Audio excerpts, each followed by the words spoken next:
चलिए चले। आज अपन अब सांस से अभी तक सांस चलाते रहे। अब अपन सांस बंद करके अब चलेंगे अपन भारत की ओर। तो जो कि पहले मैं आपको अध्याय बताऊंगा कि अपन कौन कौन से अध्यायों में बात करेंगे, इसके बाद आगे बढ़ेंगे।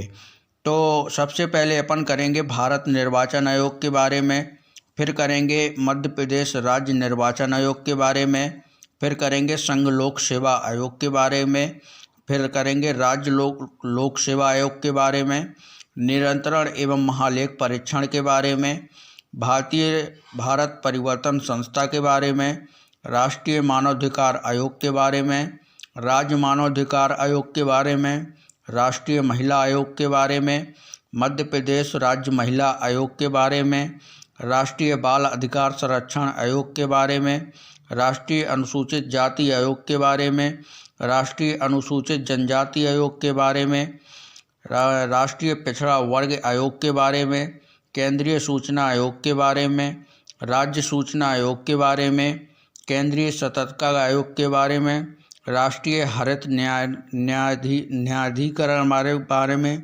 योजना आयोग के बारे में, वित्त आयोग के बारे में, मध्य प्रदेश राज्य अल्पसंख्यक आयोग के बारे में, लोकायुक्त के बारे में, मध्य प्रदेश राज्य खाद्य उद्योग के बारे में, मध्य प्रदेश राज्य प्रवासी श्रमिक आयोग के बारे में, मध्य प्रदेश अनुसूचित जनजाति ऋण विमुक्ति विधेयक 2020 के बारे में, प्रमुख आयोग एवं संबंधित मंत्रालय संवैधानिक एवं संवैधानिक आयोग के बारे में बात करेंगे।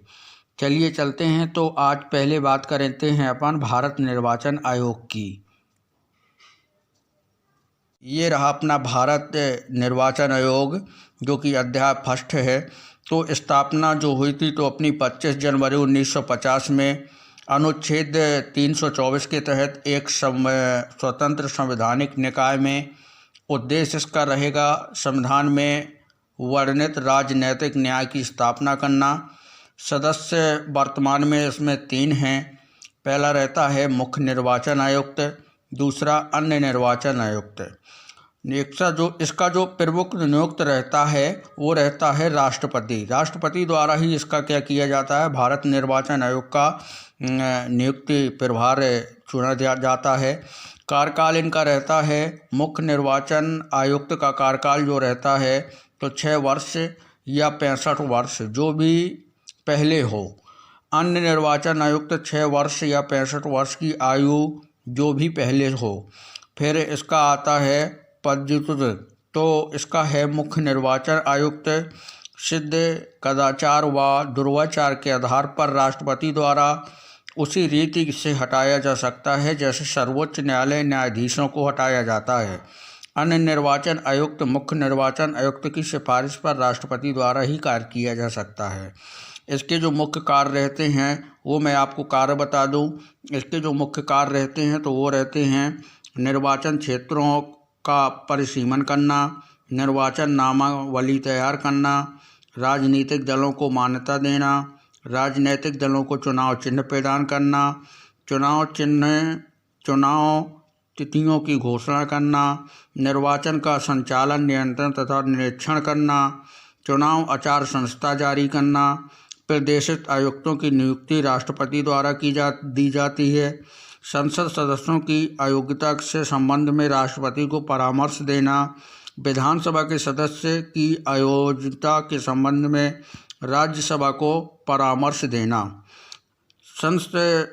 इसका जो रहेगा तो निर्वाचन संबंधी सुधार समितियां रहती हैं वो संस्थात्मक समिति रहती है जो 1962 में बना दी गई थी, गोस्वामी समिति 1990 में, इंद्रजीत समिति 1998 में और रेड्डी समिति 2011 में, तारकुंडे समिति 1974 में, शेषन समिति 1992 में, मोइली समिति 2007 में, वर्मा समिति 2013 में, शंकरधर समिति 1981 में, बोहरा समिति 1993 में, तनखा समिति 2010 में। और इसका जो प्रमुख अध्यक्ष है वो रहेंगे अपने सुकुमार सेन।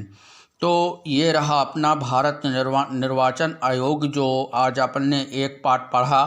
अपन कल दूसरा अध्याय इसी का उठाएंगे और देखेंगे क्या है अपने भारत निर्वाचन में। सारी चीज़ें हैं मेरे पास, पूरे अध्याय हैं जो मैंने आपको बताए हैं, सारी सब कुछ चीज़ रखी हुई हैं। और मेरे दोस्तों आप देखिए, इनको नोट करिए और मेरा वीडियो को देखिएगा और कमेंट करके मुझे बताइए कि कैसी आपको लग रही हैं।